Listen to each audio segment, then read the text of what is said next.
Ladies and gentlemen, boys and girls, sorry that took a while for the commentary to start recording there. Yes, I have actually decided to start this new side Let's Play while... I've changed my mind, sorry. I've changed my mind and I decided to start this new side Let's Play while LEGO Star Wars is still building on, because I've still got a fair amount of parts to upload in there. I mean, I'm going to be on holiday on 2 weeks from July 19th, when Spider-Man's due to end. And I'm already going to have enough LEGO Star Wars to keep you occupied. But, since I'm guessing most of you will probably be bored and not following that Let's Play, I've decided to start a new one, the side one now. And I plan to get it all, hopefully I think I should have it all recorded and published before I go to, well, recorded and uploaded before I go to, Turkey. This is go on holiday. Sorry, this is Harry Potter and the Chamber of Secrets to the PlayStation, and yeah, this is the. So I'm just adjusting my microphone there. This is the second and final Harry Potter game to come out on the PlayStation, the original PlayStation 1. It's the second and last game on this console we're going to be playing through. Because the next Harry Potter game I'm going to be tackling after this is Philosopher's Stone on Game. Actually, Chamber of Secrets came out on GameCube first, so right now I'll have that at the end of this Let's Play. Now, this is the Harry Potter game that I grew up with, not Philosopher's Stone. You know, I already talked about this in my Philosopher's Stone Let's Play, but I never grew up with that game on the original PlayStation. It was always Chamber of Secrets that I grew up playing. And without further ado, we're going to start out with Stephen Fry narrating. I got that wrong in Philosopher's Stone, but yeah, it's Stephen Fry this time. Harry Potter's first year at Hogwarts School of Witchcraft and Wizardry was very eventful indeed. Along with his friends, Ron Weasley and Hermione Granger, Harry had managed to defeat Lord Voldemort, the greatest dark sorcerer of all time. But now Harry was back at number 4 Privet Drive. He was often locked in his room, and even though he was a wizard, he couldn't escape because he wasn't allowed to use magic. Then, one evening towards the end of the summer holidays, a house elf named Dobby appeared. Dobby warned Harry not to return to Hogwarts. Harry Potter must not go back to Hogwarts. If Harry Potter goes back, he will be in mortal danger. There is a plot, Harry Potter, a plot to make most terrible things happen. Dobby disappeared, and shortly after, Ron Weasley and his brothers, Fred and George, arrived in a flying Ford Anglia to rescue Harry from his prison. You can tell that line's taken right out of the PC version. Very fishy. I reckon the Dobby was sent someone's idea of a joke. Can you think of anyone at school with a grudge against you? Draco Malfoy. Eventually, they landed at Ron's house, the Burrow. Touchdown! Ron's mother, Molly Weasley, marched across the yard and came to a halt in front of them. She didn't look pleased. Bed's empty. No note. Calm. Out of my mind, don't worry. It seemed to go on for hours, and Mrs. Weasley had shouted herself hoarse before she turned to Harry. Very pleased to see you, Harry dear. Ronald Weasley, I thought I asked you to stop that fool from making such a racket. He's still dropping points into the attic floor. It's driving me mad. Come on, Harry, let's go. And they did. Okay. So, yeah. So, hang on, I just got to sort something out.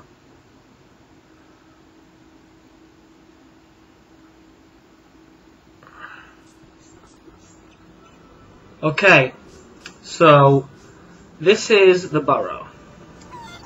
Now, like I said, I mean, this game, it's easier to 100% than Philosopher's Stone anyway, simply because, well, for one, there's no Gringotts in it, and another reason you're gonna see at the end of this Let's Play. Hello, Harry. Welcome to my home. And also, as you can tell, I think it's brilliant. unlike my copy of Philosopher's Stone, my copy of Chamber of Secrets, Come on, Harry. If the goal is not I actually, to try and find another way in. we actually, I apparently must have taken good care of this game as a kid, because when I was a kid, I mean, I see Daddy's place of I used to, Why don't we use them to I really didn't look after my, I really didn't look after my PlayStation discs at all. But I think this is actually, the game works just fine, actually. You know, no jumpy sound or anything, which is, oh wait, need to control settings, which is more than what I can say for my other games, because, I mean, this one, for some reason, it still works just perfectly fine. But yeah, so, in case you haven't seen my Philosopher's Stone Let's Play, or in case you haven't played Philosopher's Stone like I didn't back at the time, they've got a little tutorial here at the start of the game. Try and find those visual tricks with your look matching. Remember, press the X button to cast. Okay, so, yeah. And unlike Philosopher's Stone, we can actually use a right analog stick to rotate the camera, hallelujah. But yeah, I honestly love this game. This is one of my favourite Harry Potter games, if not my favourite. It is a good game. I thought I asked you to stop that fool from making such a racket. He's still dropping points over the attic. Yeah, we heard you say this before. Oh dear, Mum's really not happy. I think we should avoid her. Let's climb up onto the roof and jump in through the attic window. Watch me and then follow. To climb onto the crate, walk up to it and use the left directional button. Or up on the left analog stick for that matter. And yeah, as you can tell, unlike the first game, they actually got the word for the X button right in this game, because if you remember in Philosopher's Stone they called it the cross button, which is how it's actually labelled on my Big Ben controller, my Big Ben PS3 controller. But here they got the name right and they call it X, so yeah. But yeah, so not much else to say really. I'm really happy to be doing this game. It brings back so many childhood memories, and thank God it's actually, I wouldn't say it's easy to 100%, but it's easier than Philosopher's Stone. Right, we need to calm down the door. He's banging and dropping pipes and it's driving Mum mad. Use your directional button. Yeah, we got it. Try and catch 6 pipes before they land on the floor and make a terrible racket. Right, Harry, let's get to it. So this isn't too bad. Basically what you want to do is just move the chest from left to right and catch 60 pipes. And yeah, it's really not too hard. But yeah, so I've got what I was saying actually. If you miss one, don't worry, you don't have to like do it exactly 65 so more. Just gotta get them all before the time runs out. Get 65.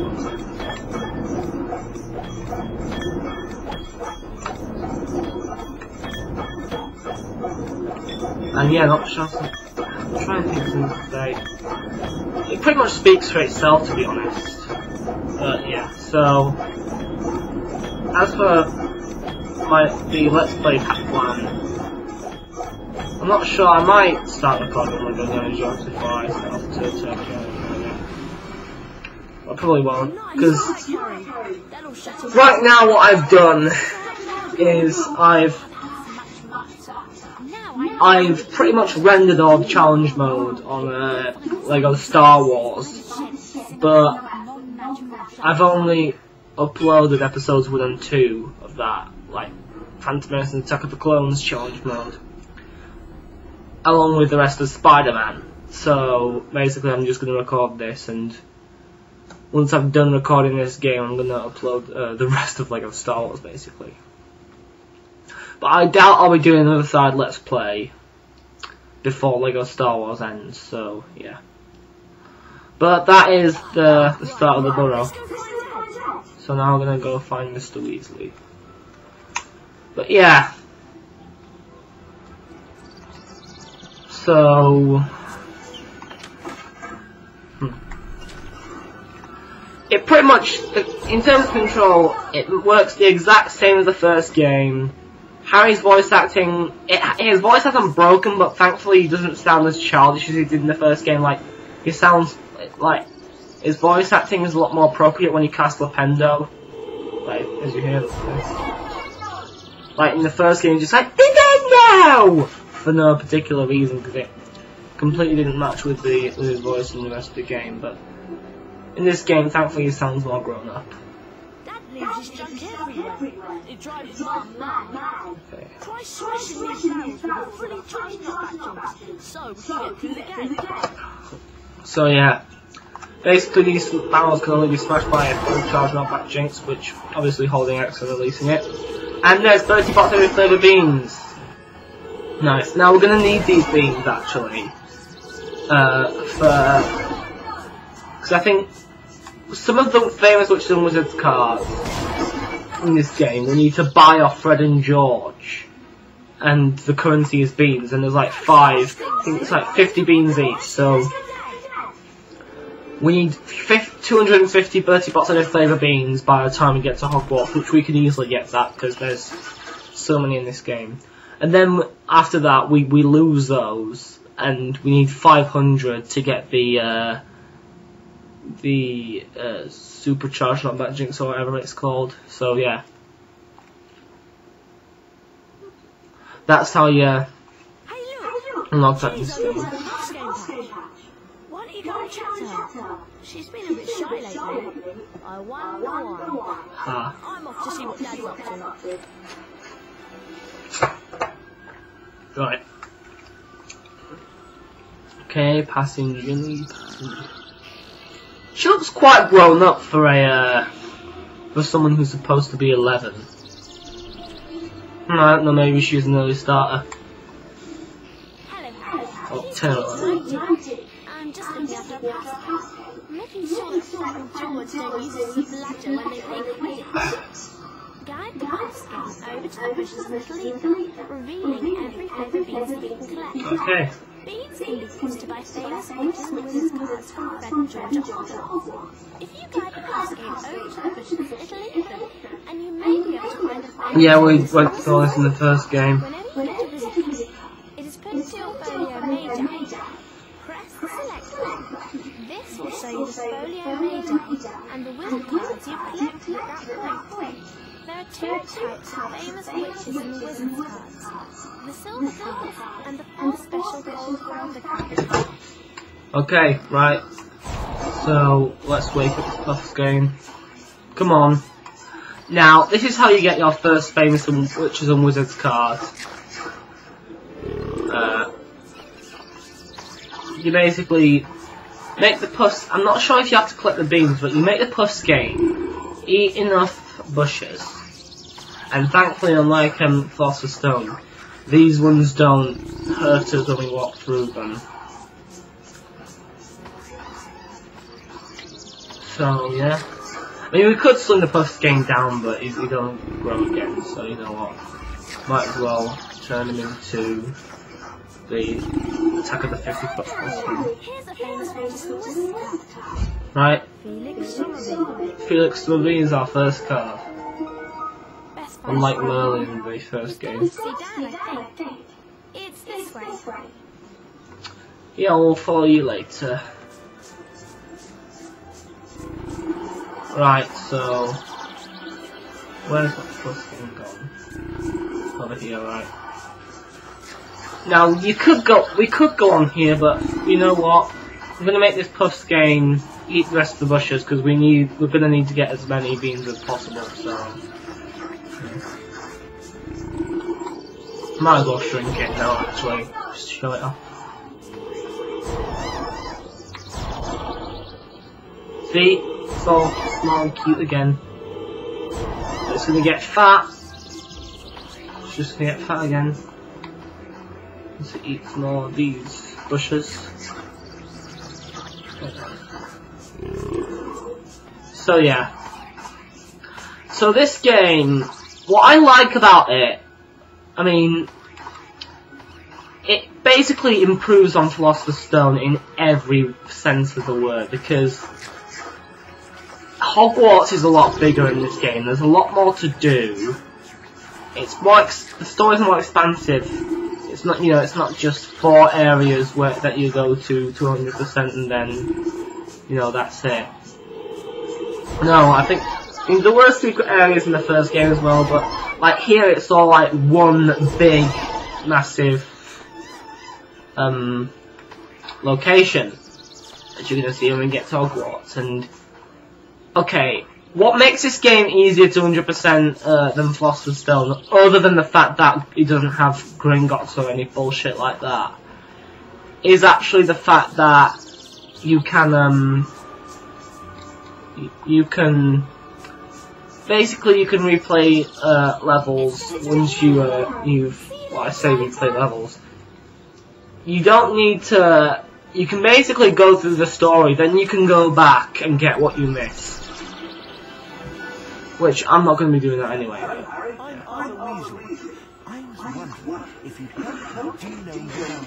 It's just a few, but you'll need the denoming gloves to grab the gnomes. Unfortunately, I seem to have lost them under all this junk. Okay. So this is basically a recap of Wingardium Leviosa. Holding the X button levitates a piece of junk. You should direct Yeah, this, move the junk about. for those who have played the first game already, this first section of the game, the Burrow, is basically just to remind us, you know, oh, you know, the gameplay's the same, nothing's changed, or for newcomers like me. Yeah, see, right there. We can't do that without them.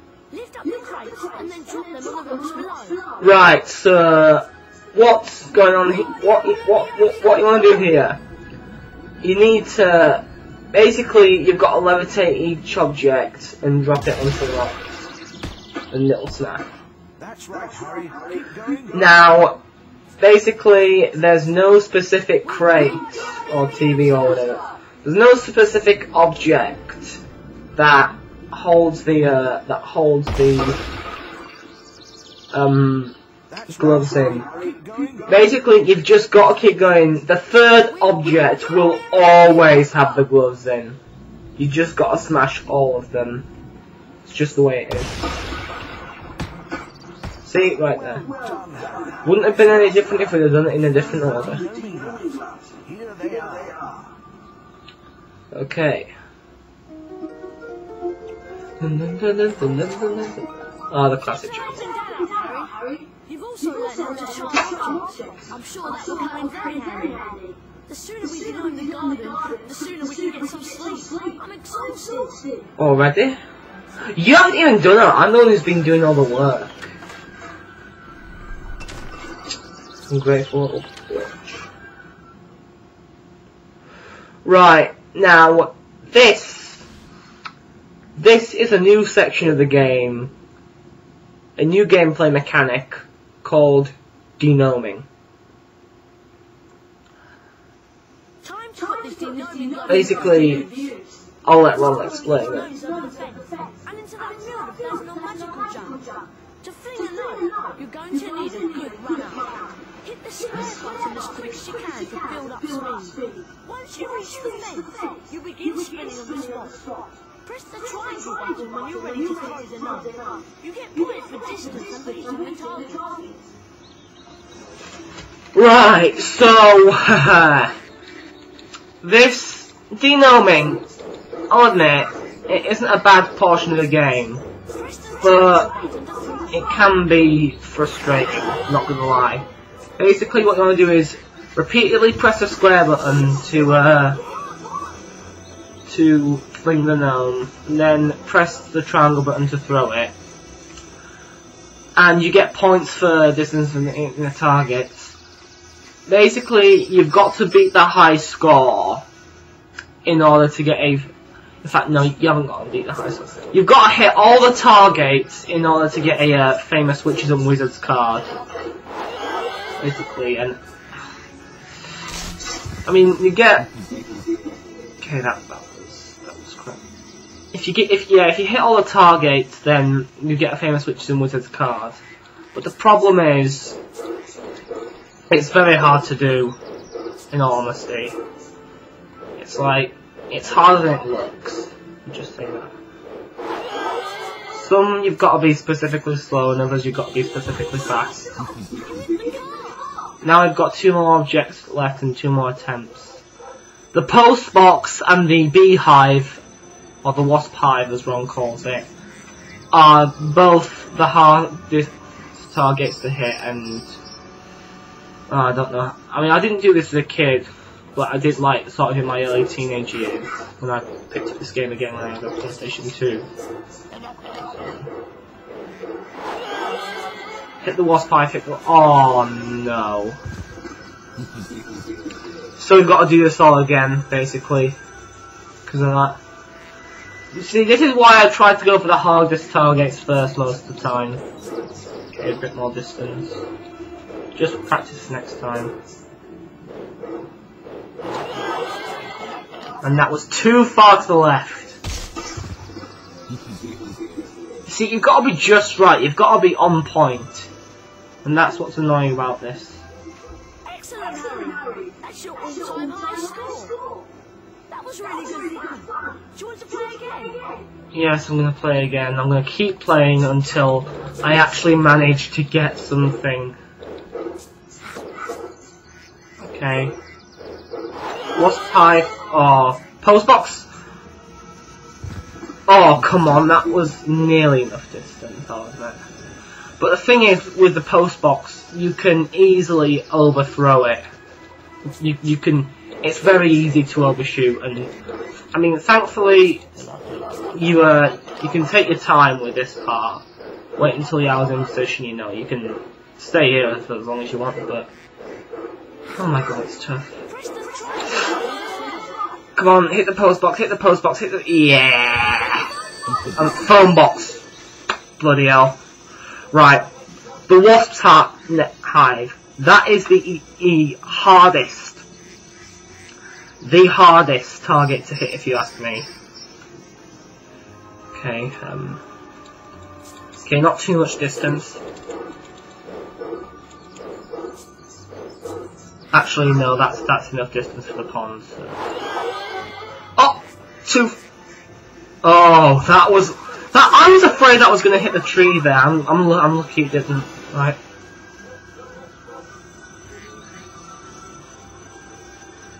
Okay.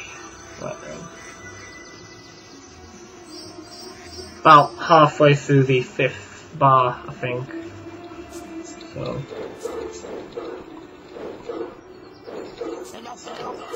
Yeah, about there.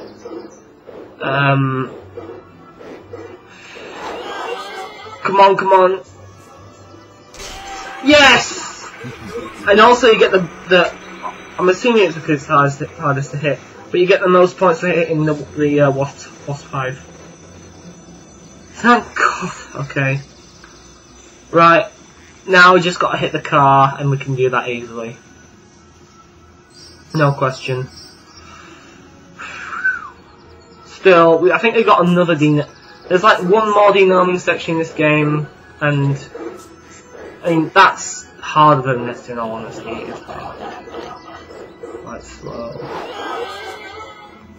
Hit the car, hit the car. Done it! That's strange. Second highest points for hitting the car when it's honestly not that hard to hit. Of course, because 2 or 3 consecutively or whatever in a row get 300 bonus points. Excellent! Okay. That's your all-time high score! Yarbany Platt. Weird name, but whatever.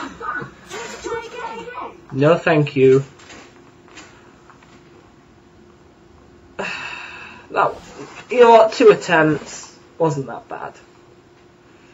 Because I think on my last playthrough of this game it took me ages to get that. Okay. Hello there. Fancy a wizard duel? A wizard duel? Don't tell me you've never taken part in a wizard duel. You've got a lot to learn, Harry. Is this safe? Of course it's safe. Well, mostly. Okay, so I think, yeah, we'll end things off with the wizard duel, and then we'll, because I really need to go to the toilet. I really need to go, but you know what, we'll do this first. I'm gonna hold it.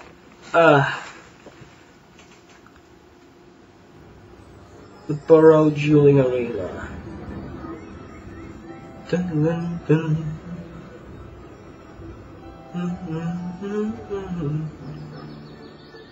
Alright.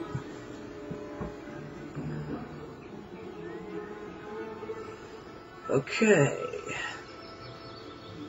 Okay. Dueling is really simple. Everyone knows about dueling. Every time you hit your opponent, you get closer to disarming him. And don't forget, fully charged knockback jinxes can be Yeah, down and then releasing it. But don't yeah, that's what I love about this game. It introduces a ton of new features, including dueling. It's like, it really made sure to go out on the PlayStation with a bang. So yeah. I mean, fully charged knockback jinxes naturally do more damage, but you've got to make sure you hit them when it's in, shoot them when your opponent's in the right place. So yeah. I mean, that's kind of why it's easier to shoot just regular knockback jinxes, but I would recommend charge ones when you can. And I'm sucking here major. Actually, no, it's not bad. But yeah, so whenever you're ready, you know, Fred.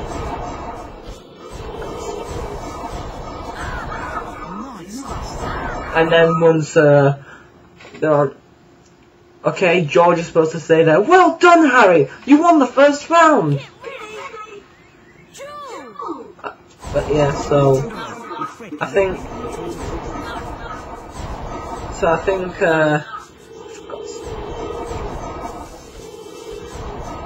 so George is commentating over it, which is kind of hilarious. It's challenge. There we are. Oh, for God's sake.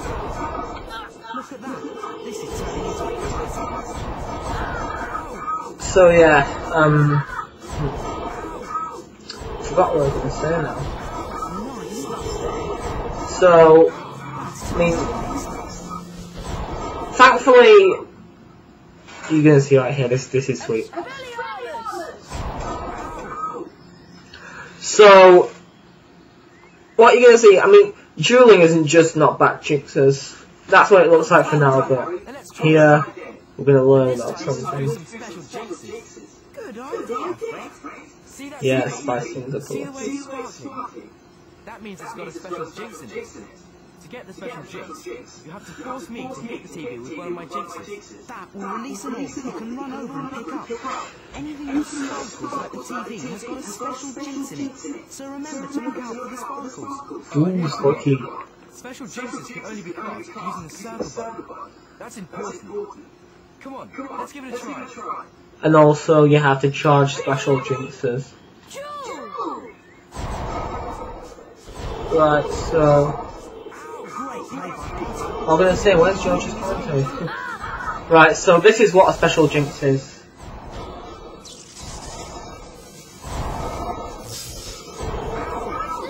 Now, basically, it goes through a cycle. You'll get one of, I don't know how many special jinxes out of random, but this is one of my favourites. That was, we just saw right there, 3 red sparkles at once, and 3 red jinxes at once. And you can also, accidentally or purposely, whatever, get, and make the other, I mean, obviously, Well done, Harry. You won the first round. yeah, that's what I was supposed to say earlier. But of course, to be fair, the other person, the opponent has a sparkling object as well, which also has the has sparkles in it. So yeah, they are special jinxes as well. Oh come on! I want a different special jinx to show off.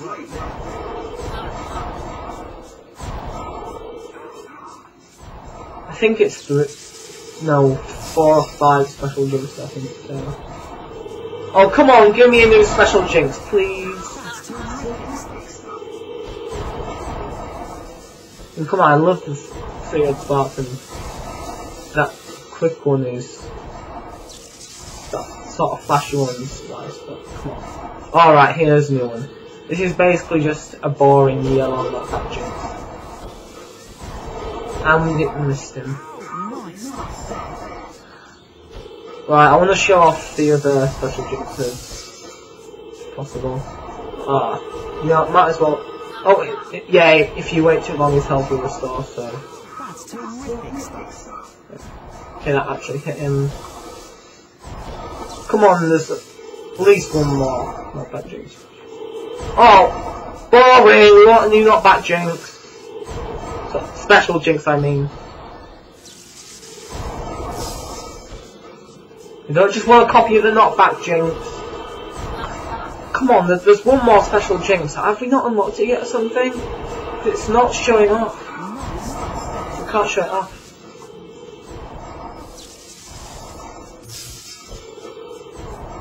Yeah, apparently it's not letting us use the green one for some reason. Might as well just end it now. We'll get a chance to show it off later. There's like 4 special jinxes, I think, 4 or 5. And that's what happens if you if you win a dueling match, every single one. Right then.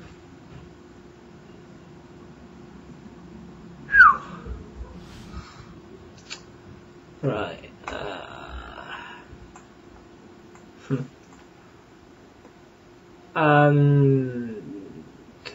We need to find Ginny. Yeah. She's wandered off somewhere, and the whole family is waiting so we can go out and get our school supplies. Nice. Better split up and find her. Oh, by the way, So Ginny's gone missing. if you come across any, use your knockback jinx or your Wingardium Leviosa to defend yourself. If you find you're getting a little low on health, chocolate fruits will help replenish your energy. So keep an eye out for them. Right, let's split up. I'll go this way. See you soon, Harry, and good luck. Okay, so that is going to do it for now, guys. This is the Casual Gamer 17 saying word out. Hope you enjoyed this first installment of Let's Play Harry Potter and the Chamber of Secrets PlayStation. Join me next time when we go looking for Ginny.